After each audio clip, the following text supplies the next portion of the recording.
தாராபுரம் அருகே விதவை பெண் மற்றும் அவரது கல்லூரி படிக்கும் சிறுமி ஆகியோருடன் தகாத உறவில் இருந்து வந்த கட்டிட மேஸ்திரி போக்சோ சட்டத்தில் கைது.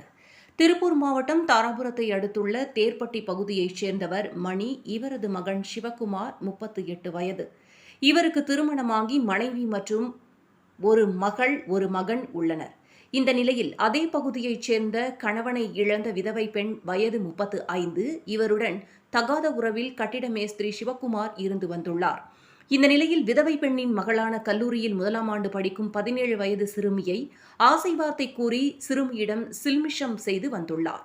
இந்த நிலையில் சிறுமி உடல்நிலையில் மாற்றம் ஏற்பட்டு வாந்தி மயக்கம் ஏற்படவே சிறுமியின் தாயார் அரசு மருத்துவமனைக்கு சிகிச்சைக்கு அழைத்து வந்துள்ளார். அங்கு பரிசோதனை செய்த மருத்துவர்கள் சிறுமி 3 மாதம் கர்ப்பமாக உள்ளதாக தெரிவித்தனர். அதன் பிறகு கணவர் எங்கே என கேட்டபோது சிறுமி அதே தேர்ப்பட்டி பகுதியில் கடந்த 3 மாதங்களுக்கு முன்பு இறந்த ஒருவரை தனது கணவர் என தெரிவித்துள்ளார். சந்தேகமடைந்த அரசு மருத்துவர்கள் தாராபுரம் அனைத்து மகளிர் காவல் நிலையத்திற்கு புகார் தெரிவித்தனர். புகாரின் பேரில் மருத்துவமனைக்கு நேரில் சென்ற ஆய்வாளர் செல்லம் விசாரணையை தொடங்கினார். அப்போது தனது அம்மாவின் கள்ளக்காதலனான சிவக்குமார் என்பவர் தன்னை ஏமாற்றி பாலியல் தொந்தரவு செய்துவிட்டதாக சிறுமி தெரிவித்துள்ளார்.